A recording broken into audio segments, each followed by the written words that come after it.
Good evening and welcome. My name is Paul Resnick, and I am the president of the Board of Directors of the Jewish Community Relations Council. The Jewish Community Relations Council, JCRC, is a public affairs organization working on behalf of the Bay Area Jewish community. We represent synagogues and Jewish organizations on critical issues affecting Jews as individuals and as a community. We build bridges with other faith, ethnic, and emerging groups that share our passion for social justice, forging relationships based on the issues our community cares about most.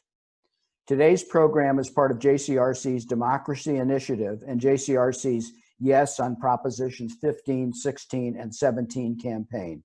We believe that the Jewish community has a special need to fight for a strong, healthy, democratic, and civil society.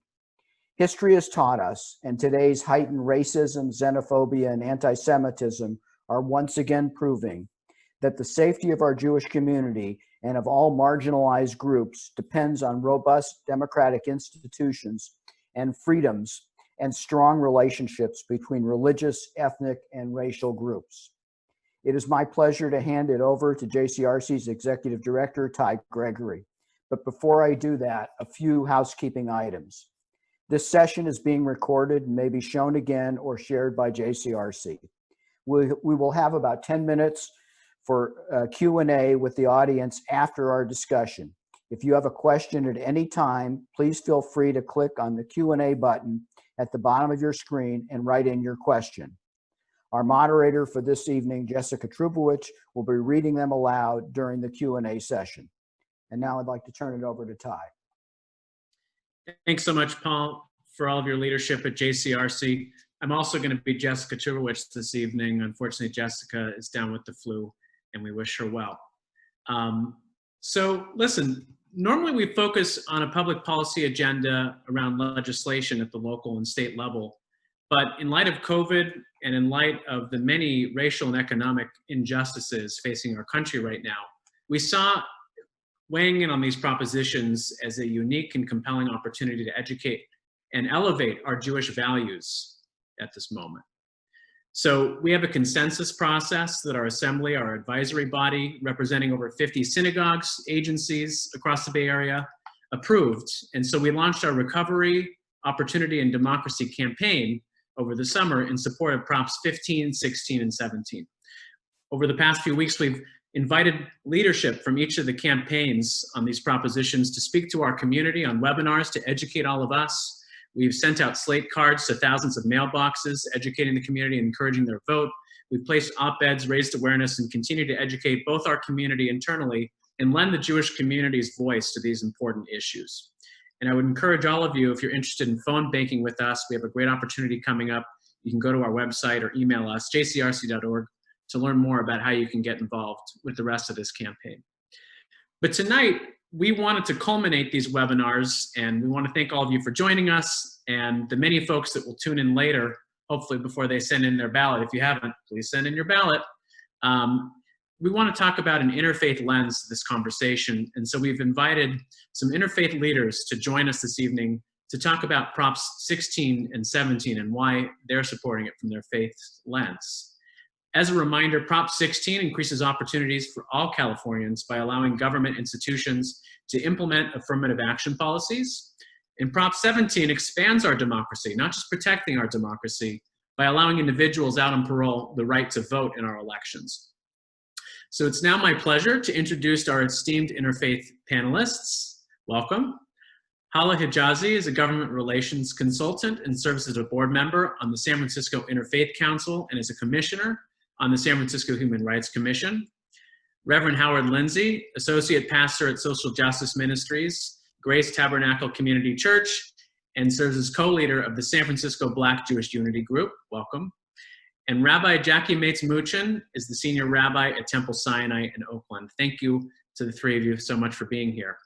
And towards the end of our structured conversation, I've invited our friend Mike I, who's the manager of electoral programs and special projects at Equality California, who I had the pleasure of taking to Israel a few years ago when I was running a wider bridge, to join us to say a few words towards the end. So welcome everybody. And tonight we're going to discuss how the faith and background of each of you informs your work fighting for social justice, and more specifically, your support for Prop 16 and 17 and your broader beliefs about coalitions and allyship. So I'm going to ask each of you a few questions, and we're going to try to keep these short and snappy so that we can get through them to our Q&A section towards the end. So let's kick this off. We are less than 3 weeks away from our 2020 election. We are all losing sleep, I'm sure. And many people would say that our country is facing multiple crises. I would say we are facing almost every crisis, but that's okay. I want to know how each of you are feeling and what it means to you to be a leader in your faith community at an intense moment like this. So with that, maybe I'll ask Hala to go first. No pressure. Small question.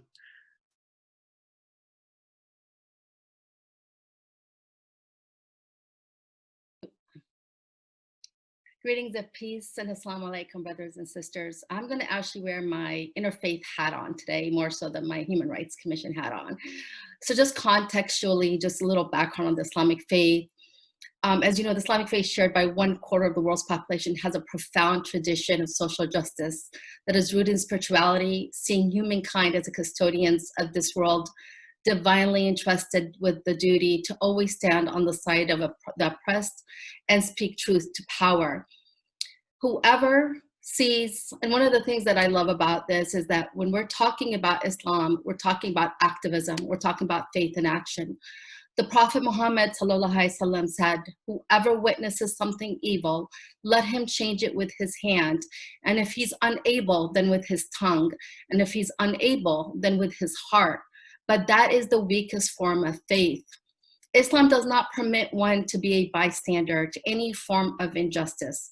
One is morally obligated to do everything in one's power to eradicate oppression and injustice and pain and suffering. Since the 2 pandemics started, one of racism and one of the COVID-19, I have been working with my community as well as all our allies to make sure that I am truly a custodian of my faith and that of also my community. It has been a very, very difficult time. Since day one, I didn't realize that I had all this in me. And I guess when you see people's dignity being so affected, when they're standing in these long lines, when there's food insecurity, when they're not housed, when they have no places to go to pray and to be with their brothers and sisters, it really had called me and so many others like you to call to action. So for me, how this has affected me, it has been difficult, but it's also been spiritually rewarding to see my Jewish brothers and sisters, my Hindu, my Sikh, my Christian, all of us really working together and finding solutions, because at the end of the day, we do have so much more in common than not. And so for us to work together to find ways, whether it's funding resources to make sure that we give money to SF Marin Food Bank, or whether to find ways to deliver PPEs to places in the Tenderloin, or to pressure our government agencies and our elected officials to do more and making sure that our funding is available for our community. So for me, this has been a very difficult time, but also has been it has spiritually filled my well. And so for that, I'm grateful. Thanks, Hala. Turn it to you, Reverend. How are you feeling? And what do you see your responsibility as in this intense moment we're in? I feel a mix of, and thank you for the opportunity to be here, and just honored to be part of this panel. I feel a mix of anxiety and some hope as well. Anxiety because I think the future of the nation is in the balance, and we can go one way or the other. And I think choosing a path of hope, a path of love, a path of unity, progress, or choosing a path of moving backwards and disunity and all the things that we have come to be really concerned about in this political age, as our country has a choice before us. And so the anxiety is there. Which choice will we make? And then I have hope because, you know, in the midst of all of this madness, I think it has given us a real opportunity to make a choice. We are actually seeing who we are as a nation, as a people, And we have to make a real stark choice. Will we choose the right path or the wrong path? And how will people come together? And so I think that this is an opportunity to bring people together across faith, class, race, ethnicity, whatever it may be. There's an opportunity for us to really speak to the better angels of what it means to be an American, to be a citizen of the world, to be a son or daughter of the Creator. And so this is why I am hopeful at this time. As a faith leader in this time, I think it is my responsibility to remind people that there is still opportunity for hope, that we have to continue to press forward, to come together, to see the humanity in each and every one of us, and to speak to that, and to not just sit back and rest and hope, but to actually come together and do the work that's necessary to drive positive change in our society, and to just remind people to stay hopeful and to continue to work towards a more just world. Amen. Rabbi, over to you. I'll add my amen as well to everything that the Reverend shared and echo much of what Hala shared as well. It's an intense time. And I think as leaders, we're holding a lot of emotion, a lot of fear, and also a lot of hope and optimism that things can get better and will get better if we stay in the mix and make sure that the world looks more like what we want it to look like, and not necessarily what we're experiencing right now. I think the thing to fall back on now is also that tradition that has often talked about how to engage in the world and how to be in the world.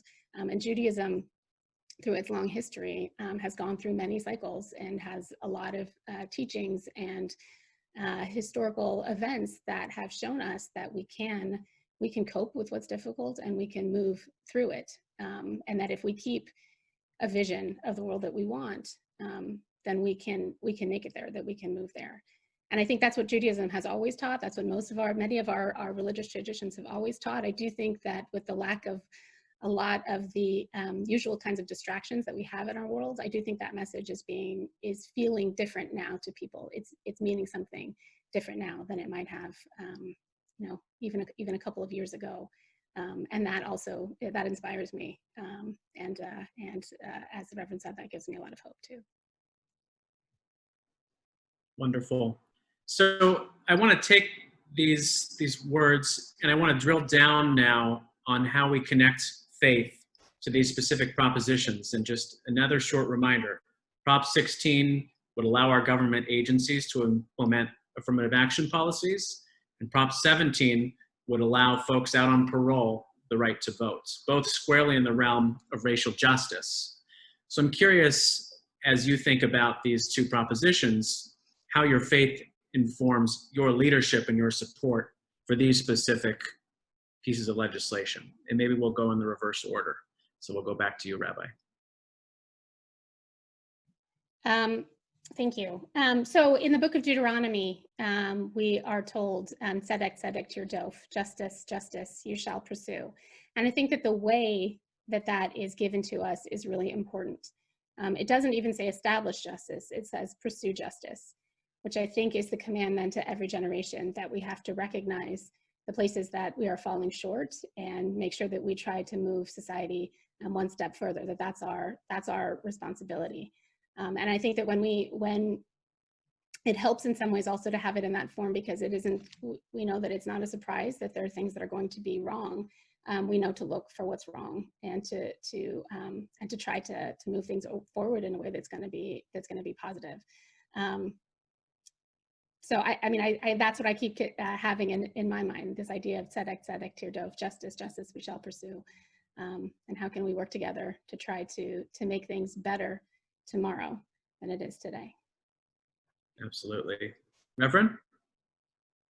Yeah, I'm kind of reminded of a parable that Jesus spoke in Matthew chapter 25, talking about the parable of the Last Judgment.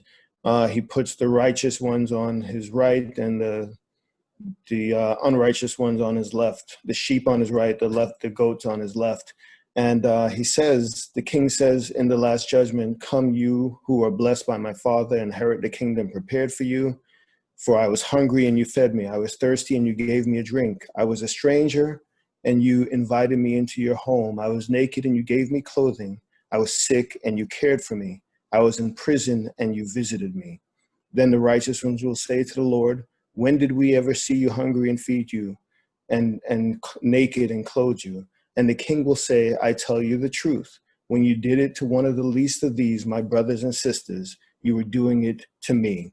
And so I think that principle of caring for our neighbor, caring for those who are marginalized, disenfranchised, those who we don't necessarily, aren't inclined to care about. We're being told as a very basic Christian value to care about those folks. And so when I think about propositions that seek to redress centuries of discrimination and disenfranchisement, I think that is an opportunity for us to do something that is right, to right some wrongs and to bring people into society.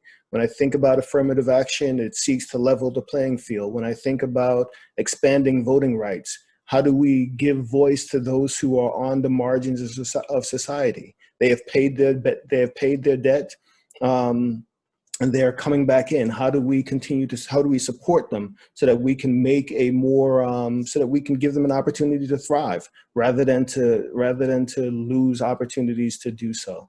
So that's where I would stand. Definitely. Hala, over to you. The Quran devotes 200 verses to admonishing those who are guilty of injustice and oppression.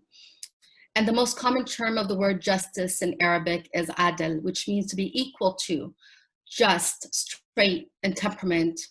And it's really the word associated with equality. As Muslims of faith, we are always comforted by the blessed words of the Quran Hadith, and two iconic and main phrases that many of you have heard, but it's worth repeating, especially as it relates to these propositions. O mankind, I have created you from male and female and made you to tribes and nations, that you may know each other, not that you may despise each other.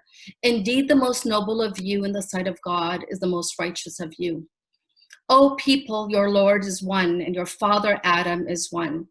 Verily, there's no superiority of an Arab over a non-Arab, or a non-Arab over an Arab. There is no superiority of a white over a black, nor a black over white. Only piety causes one to excel. And when you judge between people, you judge with justice. And I bring that because it's really about dignity. It's about access. These propositions are going to provide access to the most disenfranchised. They're going to the most marginalized in our community. You can talk about, they're all connected. If you are on parole and you're trying to find a job and you don't have access and you're not going to be trying to get a government contract, the good thing is in San Francisco, we provide those kind of opportunities, but statewide, we don't. So if you live in the Central Valley and you don't have access to these resources, how are you going to get back on your feet? So they're all connected. The economic development aspect, the dignity aspect, and the spiritual aspect. So these are really, really helping move this forward. So in Islam, they're all interconnected, and really it's about fighting for someone's dignity and provide them with access, and also forgiveness. If the victim has forgiven you, if society has forgiven you and you have paid your debts, then you should be reintegrated into society as whole. Wonderful answers. And some of you touched on the next set of questions, which are specific criticisms and how you'd respond to them on the propositions. So I'm going to ask the questions, but amend them by just adding this for you to think about. We recognize that there are people and leaders in each of your faiths that are using scripture and their values to argue the opposite way. And so I'm curious how you might respond to that while also lifting up this value of civil discourse and pluralism in our democracy at a time of incredible division that is heading in a very problematic direction, obviously, for our democracy. So in the case of Prop 16, all three faiths teach that we're equal in the eyes of our Creator. How does this fundamental tenet inform your support for affirmative action, Prop 16? On one hand, the objective of such policy is to create an equal playing field. On the other hand, and what some other folks might argue, is that these policies give special treatments based on identity. How would you respond to some of those critics? Let's mix up the order a little bit. Reverend, let's turn it over to you. Okay. So, yeah, I have to say that oftentimes the loudest voices from the Christian worldview are from those on the right and those who are anything, well, I shouldn't say anything, but oftentimes articulating stances that are diametrically opposed to what the gospel message is all about. Oftentimes those messages lack love, they lack a willingness to forgive, they lack an encouragement to care about your neighbor as yourself. And so they're often unloving, uncaring, and troublesome. And, you see the alignment of the Christian right with the current administration, despite the things that are being perpetrated by the administration, and it's troubling. And you see some sort of, signs of fascism sort of permeating the religious culture. And for me, it is very troubling. When we talk about Christianity, it's supposed to be rooted in the teachings and the life of Christ. And so if it's missing that, then I think that there's some, obviously I think there needs to be a revolution of values within the Christian world to remember those core tenets: love of neighbor as you love yourself, treating each other with love and respect, and caring for the elevation of all of humanity, regardless of the differences that we may have, so that we can be sources of love and light in this world. And so when I think about scriptures that are used to say that we don't need to fight for justice, scriptures that are used to say we don't need to care about people, I think that that is just a bastardization of scripture, excuse the term. And it really is sad to see.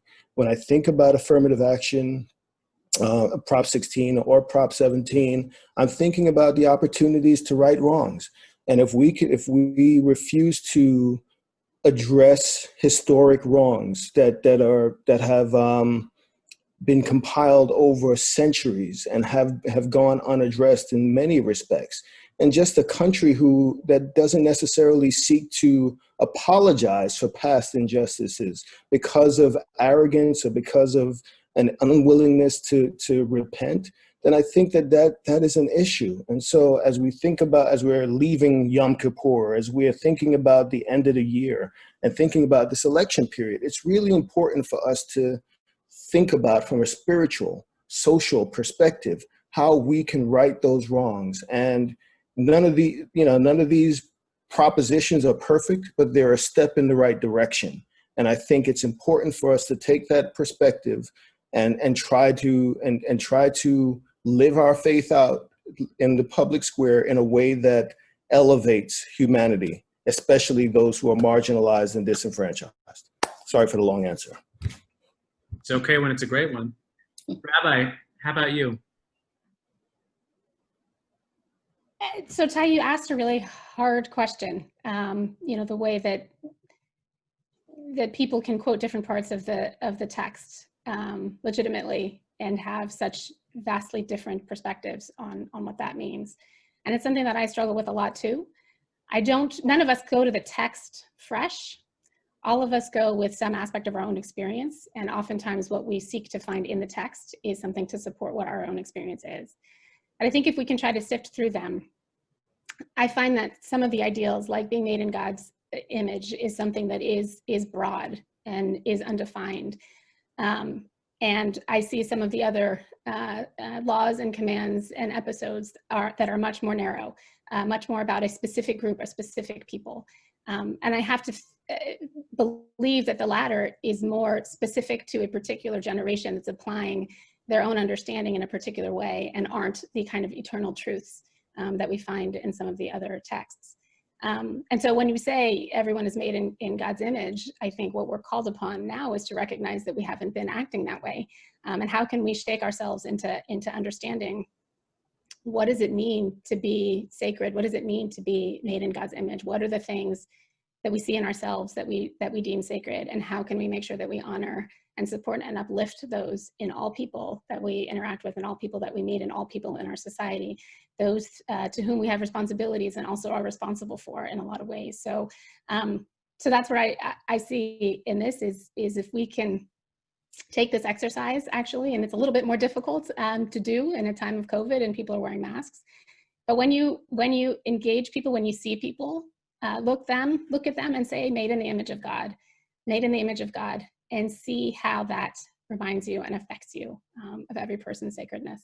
And I think that if we can do that, then we have no choice but to support rules and laws that will help to uplift that sacredness in every person.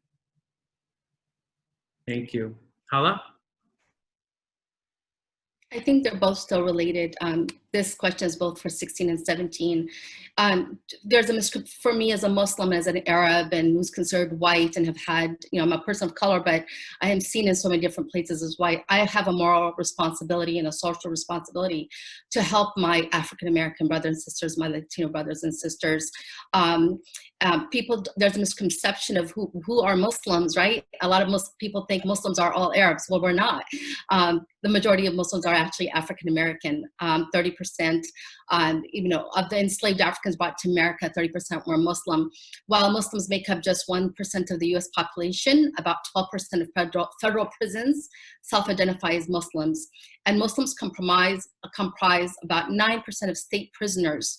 And an estimated 90% of all incarcerated Muslims in the US converted to Islam while behind bars. So that's really almost getting rid of a whole population, a whole community. And so I feel like we all have to work together to make sure that they have access to resources. They have been left behind. They have been left behind on contracting opportunities, hiring, not just getting into schools, but also hiring as being professors. And so there has to be more to be done. And so I think for us, it's really a moral obligation and responsibility for every Muslim and every person of faith to elevate the plight of the different under disenfranchised communities, whether it comes to voting, to making sure that we don't have these type of things that are affecting our ability for them to vote, but also for them to be able to have economic advantages and educational advantages like the rest of us. Thank you. Hala, we're going to stick with you for this next question. We're having an interfaith panel, but all of you are people of color, and the issues on the ballot directly affect you as people of color in addition to your faith. And some of the folks on our call identify as people of color, many do not. So I'm curious how your experiences inform your views on these issues, and for the white allies watching, what should they know about your experiences as they look to complete their ballot? I think they need to know, first of all, they need to have, I tell this to everybody, if you don't have a Muslim friend, you should go find one. If you don't have a Jewish friend, you should find one. If you don't have a Black friend, you should find one. You should break bread with people that you do not know and that you may not be comfortable with. So that's the first thing. But as a person of color, I still experience racism and discrimination. I went to my best friend's bar mitzvah a couple years ago. I was super excited, and I went, and I was one of the few people of color there. And a couple of them, when they found out I was Arab and Muslim, they literally rolled their eyes. And so the second time he invited me to go to bar mitzvah, I couldn't go. I was heartbroken because I just didn't want to feel that pain of having it. But what we're doing now is we're doing more going to synagogues together, and we're going to churches together. And I think as a woman, as a person of color, I just want you to know that I am a person that has, I'm not perfect and I'm going to make mistakes, but I'm also someone that's going to be able to be there for you. I'm going to be there. Every person of color has a responsibility and has been there for each one of us. The other thing, and I'm sorry guys, I'm actually under the weather, and so that's why I'm a little babbling. So one of the things that they need to know is that we're feeling the same way. We're dealing with our communities that have food insecurity, right? We're dealing with mental health. We're dealing with people that are with domestic violence. We have so much more in common. And if we can work together to make sure that we can address issues that are happening in the pandemic and even before the pandemic, I think it would really help the community move forward.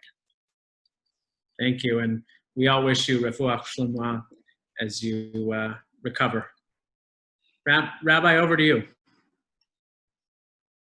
So thank you. So as a Chinese Jew, I think there's various ways that I've sort of experienced marginalization and as a biracial individual over the years. So I will also say right, as a woman, as someone who's relatively short, as a middle child. I think there's lots of different kinds of ways that I would say that I've experienced a sense of marginalization. And I think that's the key for each one of us, is to understand what aspect of our experience gives us that kind of insight and to tap into it, so that we can use that sensitivity to be able to do the work that we need to be doing to make society better than it is.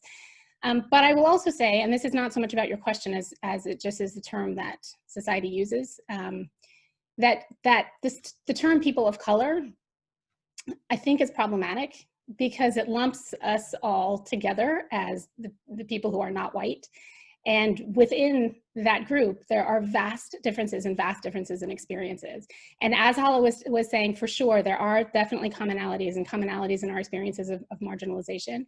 And at the same time, not being more specific and not understanding the person who is in front of you and exactly what their experiences are based on their race or ethnicity or any number of things, I think does a disservice to us all. And so we'll just remember that that term refers to such a huge diversity of people that we want to also be careful about making generalizations. Definitely, I'd love to continue that conversation with you. Reverend, over to you. Experience as a person of color. Grew up in the Bronx, New York. Witnessed, drugs sort of ravaged the inner city in the 80s growing up as a kid. New York City, going through lots and lots of trouble, neighborhoods destroyed, families destroyed by the crack epidemic, the heroin epidemic, and then the war on drugs. I think about the for-profit prison industrial complex, the schools to prison pipelines. There's so many things, so many systems that have been erected, created, that disproportionately negatively impact communities of color and Black populations in particular. And so as someone who has witnessed this firsthand, seeing it, having my family impacted, having my community impacted, I think that, their systemic racism is real and it needs to be addressed, and it needs to be, and the impact or the effects need to be redressed. And so when I think about these opportunities to come together and to work to affect change, I think it's critical. And so from that perspective, I could tell lots of, different stories, but I think that witnessing it firsthand and seeing communities and families destroyed by these systems, which is not to say no one can get out of the system. I'm thankful for being able to be fortunate enough to have a strong support system.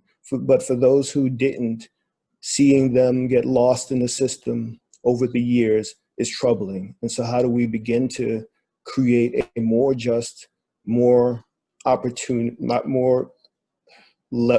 a greater level, a more level playing field? Sorry about that. But yeah, that's where I stand. That's where I'm coming from. Thank you. Reverend. I'm going to ask one last question, then I'm going to introduce Mike, in case he's listening, just to prep him. But I also would encourage you to start typing in questions. We'll have Q&A after Mike shares a few words, and we'll open it up to everybody to answer some questions from those watching. So listen, we are dealing with a time where people are trying to win by dividing us. And Jews know that we are a community that is a canary in the coal mine, that when our enemies try to divide us, that we are often the first to feel those effects. We know that over centuries and millennia. And each of you as a faith leader is sort of watching this unique moment that we're in. And I'm curious, how do we build bridges between faith communities in a moment like this, in a moment where it's easy to feel the need to turn inward? How do we overcome that gut reaction, and how can our faith inform our need and our ability to reach out across different kind of lines? So because that's a different question, I'm going to see which one of you wants to volunteer to go first. I'll go first. I am blessed to be in San Francisco. I'm blessed to be on the Interfaith Council under the leadership of Michael Pappas. we're really going above and beyond. You know, we're working with different leaders. We're making sure that we're reaching out to synagogues and churches and mosques. We're really doing everything that we can. We just did an event last night at Congregation Emmanuel with other faith leaders to talk about unity, especially as we mourn the loss of so many hundreds of thousands of lives because of COVID, but also ones that not directly because of COVID, because of mental health or suicide. And so this is really a time where we're all going to each other's houses of worship. We're going to Grace Cathedral in 2 weeks. And so I really press upon everybody to knock on each other's houses of worship, see where there's a need, whether it's helping with food, whether it's helping with PPEs, whether it's helping with blood drives. We're also working together to make sure that we make it a safe place for people to provide blood, because right now it's essential, and we want to make use of our places of worship. And because of the increase of hate crimes, how do we work with our federal officials, our FBI, our Homeland Security, and other folks to make sure that the rise in white supremacist activity is not going to come knocking on our houses of worship? How are they not going to affect our students on buses, or our Muni drivers, or our doctors, or our Sikh brothers and sisters who are, just walking by or driving by in any parts of the Bay Area? So I really, really encourage each one of you and people that are listening, people that want to do more. I feel like this COVID has really brought us together, and also have made it easy to talk about God and talk about faith and talk about love and talking about paying it forward and talking about how do we fight for each other's dignity. So I think that's where we are. I think it's a blessing in disguise. I think as sad as this is, as hard as this is, it really has brought our communities together, and we're working together to during this crisis. Thank you, Hala. Rabbi, how about you?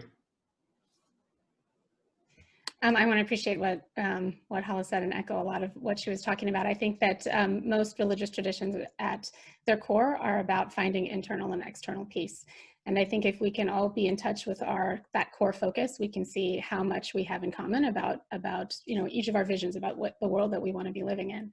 I think we need to listen when others are talking and sharing their experiences and their joys and their difficulties and their pains.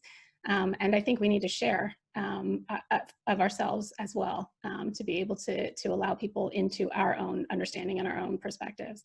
I think we need to reach out when we're having difficulty and if we're feeling challenged. And I think we need to be the first to reach back when we see that our other communities are having difficulties and are being targets.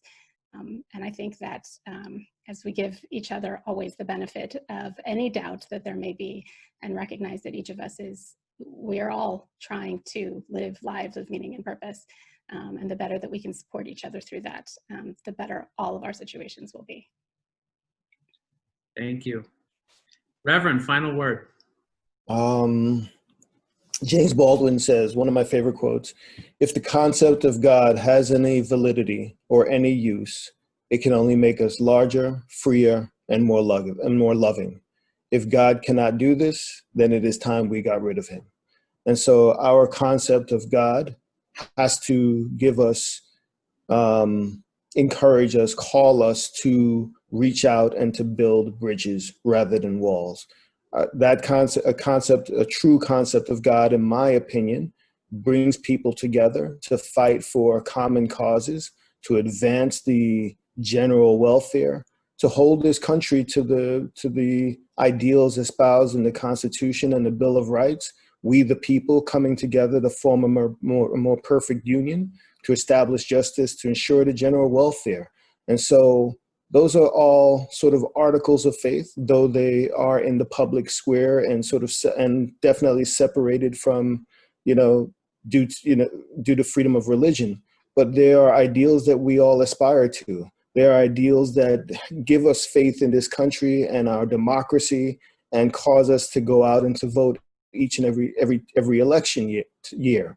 And so for me, it is all about coming together, bringing people together across race, across faith, across ethnicity, across class, so that we can truly begin to create the opportunity for people to build this nation as it should be, not as the founders envisioned it, because it was a much narrower vision. But the Constitution, in my opinion, is a living document. Our faiths are a living is a living experience. And so we need to bring those things together to create more opportunity, to broaden the tent, to increase to expand the franchise so that more people have a voice in our democracy, so that more people, especially those who are marginalized and disenfranchised, have a stake. And so that, I think, is the call of faith leaders to stand for today and to work together to see that, to bring that to fruition. Thank you. Thank you, Reverend. Thanks to all three of our panelists. We'll be back with you in just a moment. There's a Q&A button at the bottom of your screen. If you click that, you can type in questions to our panelists, and I'll read some of them in just a couple minutes. But I want to turn it to my friend Mike I, with Equality California. I had the pleasure of taking Mike to Israel a few years ago. And as the first out director of JCRC, I'm invested in strengthening our partnership with Equality California that's done so much for me personally and for JCRC professionally over many years. So thank you for the work that you're doing, Mike. And it's a delight to bring you into this conversation. I'm curious if you can brief us a little bit on Equality California's reasons for lifting up these two propositions, how you see LGBTQ folks affected by these issues, and a message that you'd like to share with everyone joining us this evening. Sure. Thank you, Ty, and thank you, JCRC, for having Equality California be a part of this important and timely conversation. For those of you who are unfamiliar with Equality California is the nation's largest statewide LGBTQ+ civil rights organization. We're over 900,000 members strong, and we're California's only LGBTQ civil rights organization working at the local, state, and national level. In the context of Proposition 16 and 17, JCRC, Equality California, and the distinguished group of faith leaders on this call share a lot of the same values of dismantling inequalities and eradicating oppression, specifically structural racism and economic inequality. And I'd like to also point out the obvious that lots of LGBTQ people are people of color, would greatly be affected by Proposition 16 and 17.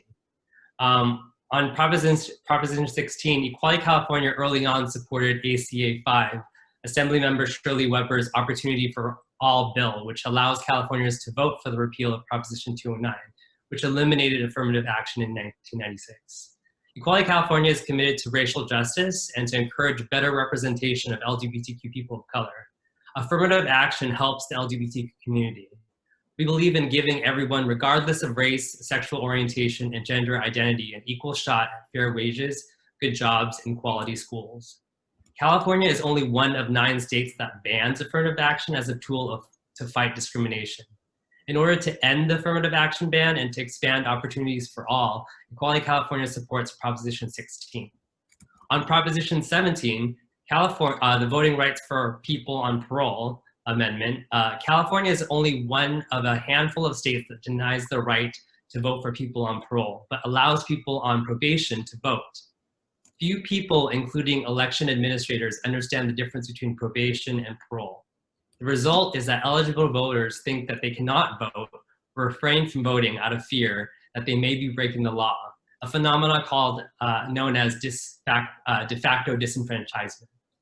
Furthermore, LGBTQ people, especially LGBTQ+ people of color, are overrepresented in the criminal and juvenile justice system, and they face extraordinary challenges to rebuilding their lives upon release from the system, both because of their criminal record and because they are LGBTQ+.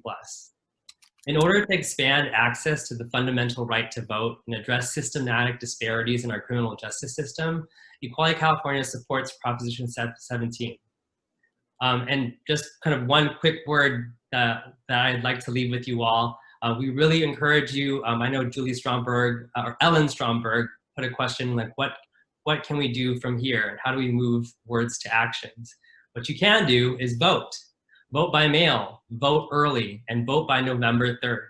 And if you're interested in learning more about Equality California's slate card and endorsements, you're welcome to visit our website at www.eqca.org/elections. Thanks, Mike. and we're going to throw you into the mix with our panelists for the Q&A portion. We appreciate you joining us. I'm going to combine a couple questions and say that when we do coalition work, whether that's interfaith coalition work or other kinds, there are things that do divide us. There are issues that we see differently. And usually when we let those things get the best of us, we lose. We lose legislative battles, we lose elections, when we let the things that divide us take over some of the common threads that we're working on. How do we make sure that we keep these coalitions together when there are so many different experiences and interests and viewpoints in the work that we're all trying to collectively do? Does anyone want to take that one? If we had the answer, by the way, we'd probably win every time, but we don't. I'm curious if you have any tips about how we can focus on those common threads.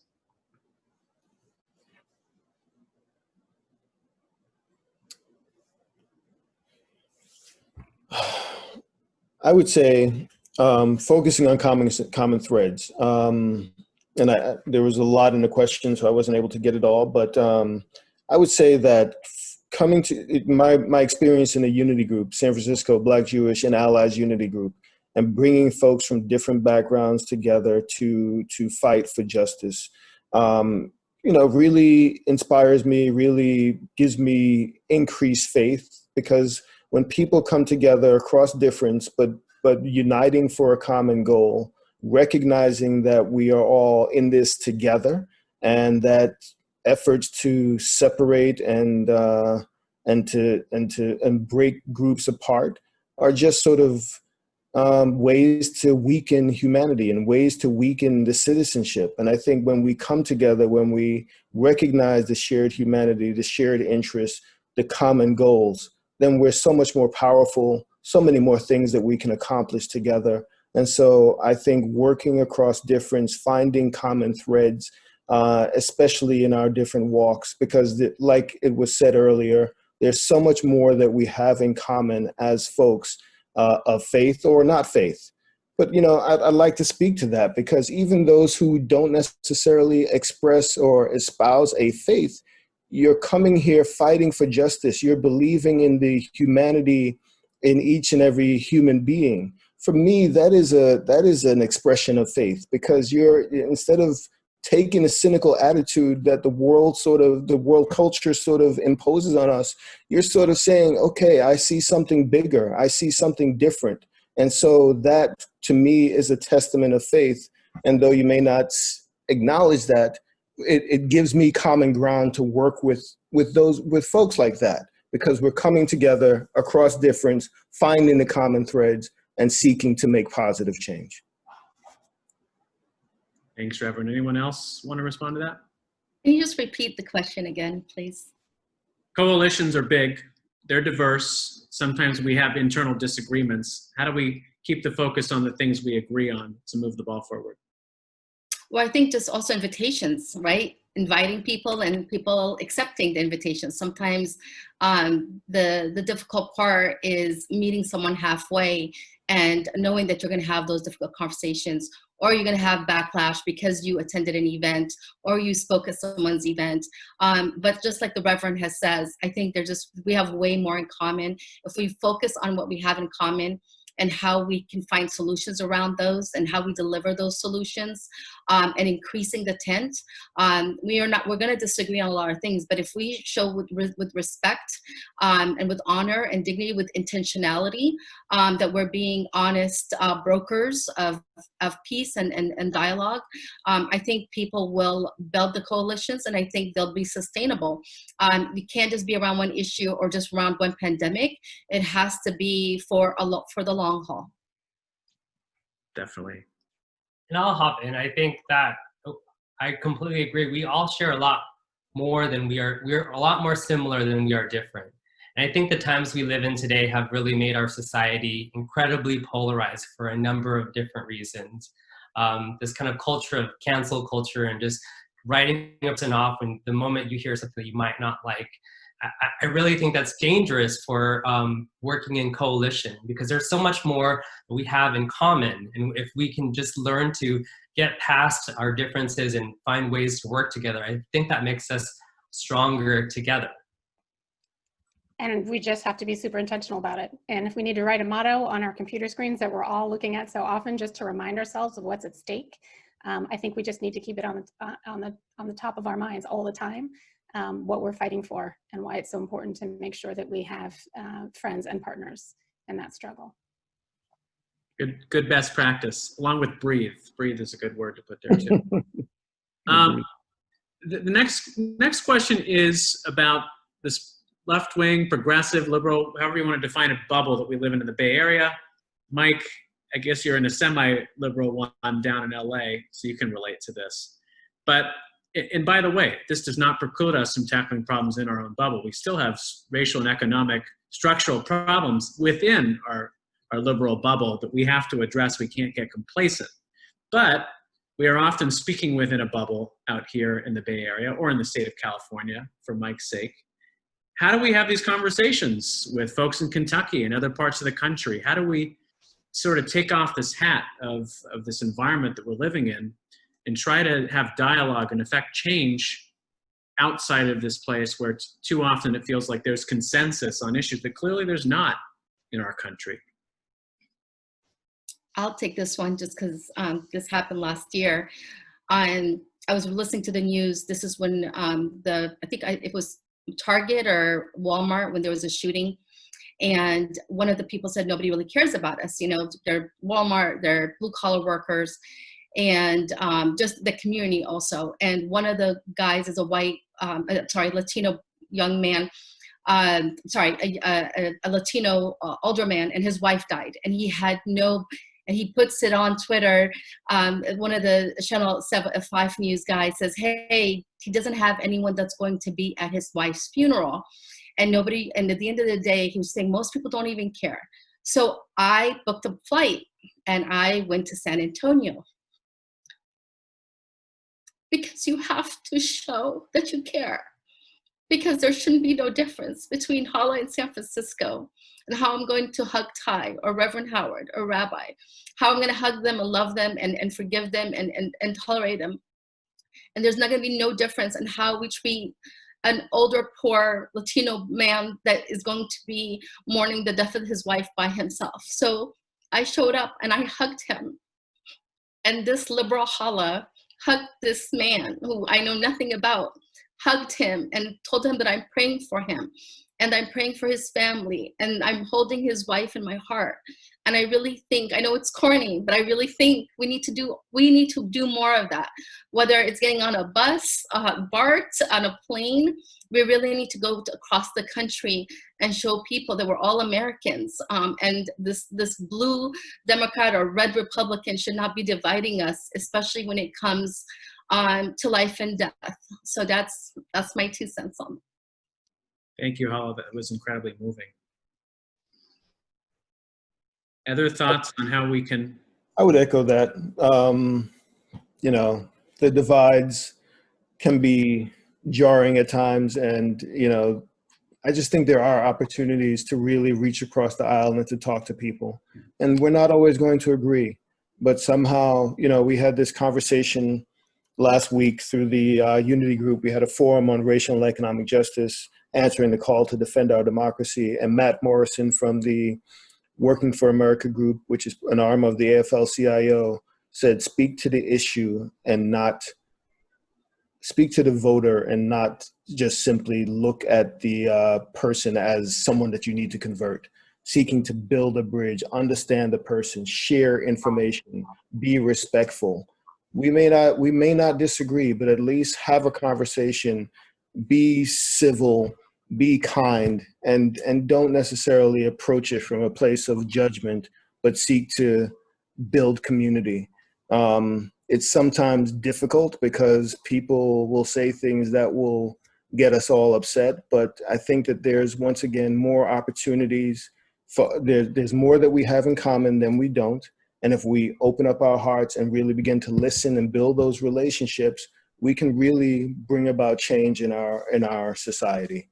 It sounds corny again, but I think that those ideals have proven to be the truth over the long run, and we need to watch out for the cynicism that creeps in our perspective. Amen. Any final words from our other two panelists? Just that sometimes things are called corny or cliche because they're really good advice, but people want to try to avoid it. I want to just thank Hala for sharing that story. It's one of the most beautiful things I've heard in a long time. And I don't know necessarily how we're going to build all these bridges that we need to build. But that story inspires me, and I'm going to let it sit with me and use it as an inspiration to figure out how we do this better. So thank you. Thanks, Rabbi. Mike? I don't think it's corny and cheesy at all. And I might even be even more corny, but I think loving each other and just spreading love and like having empathy again in the world is so critical right now, because it just seems like it's serious lacking right now. And I think if people just, you know, look at someone else that you might see different and find ways to love them, and without even knowing them or having empathy or caring for them, that is a very good start towards changing the world and making it a better place. I just want to add, Ty, during Ramadan, I am so blessed by my Jewish brothers and sisters. We now start the past 2 years, we do Ramadan. We break fast, iftar together with members of the Jewish community from AGC and so many others. And so we go to people's homes, or we went into Berkeley and planted trees. It's really simple things that are really gonna make us understand each other's aspirations, each other's happiness, each other's families, but really each other's pain and struggles, and how do we plant trees for each other so that we grow together. So I just want to also put that there, just because we really are trying to really hard to strengthen the Muslim and the Jewish community, both in San Francisco and across the country. Thank you, Hala. Rabbi Jackie Mates-Muchin, Reverend Howard Lindsay, Mike Guy, and Hala Hijazi, you guys are all incredible. Thank you for joining us and giving us matzo ball soup for the soul this evening. This is a call to action. We're asking everyone to vote. We're asking everyone to encourage all their friends to vote. We're encouraging you to phone bank with us, and we're going to send out some opportunities that are coming up to partner with JCRC and our community partners to make sure that we can make our voices and our actions heard this election season. So thank you all. And to wrap it up, I'd like to turn it over to our Vice President and incoming President, Jennifer Wolf. Jennifer, over to you.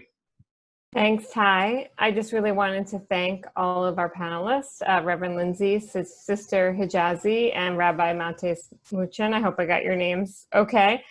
For sharing your faith and your experiences with us here this evening. Your words were really powerful and help us to understand why it's so important to be voting and to be supporting these different propositions. As Ty mentioned, if you're interested in taking action to support our campaigns for Propositions 15, 16, and 17, please join us for phone banking. We have a phone bank this Sunday, October 18th at 3 o'clock p.m. Information is available on our JCRC website, which is at jcrc.org. And lastly, I'm going to reiterate Ty again, but many of you have gotten your ballots in the mail. Our biggest message we can leave you with is make sure that you vote. This vote is so important, as we've heard tonight from so many of you, that this is such a crucial election. So we're all kind of crazed with COVID and kids and all of the things happening in our lives, but make sure you make a plan to vote. And we hope that you take what you heard here this evening and apply it to your choices on the ballot. But if not, we still encourage you to make your voice heard by filling out your ballot and getting it either in the mail, dropping it off at a polling station, and just want to close with thanking all of our distinguished speakers again for being part of this event, and wish everyone a wonderful evening. Thank you. Thanks, Thank you. everyone. Good night. Good night. Thank you all. Thank you.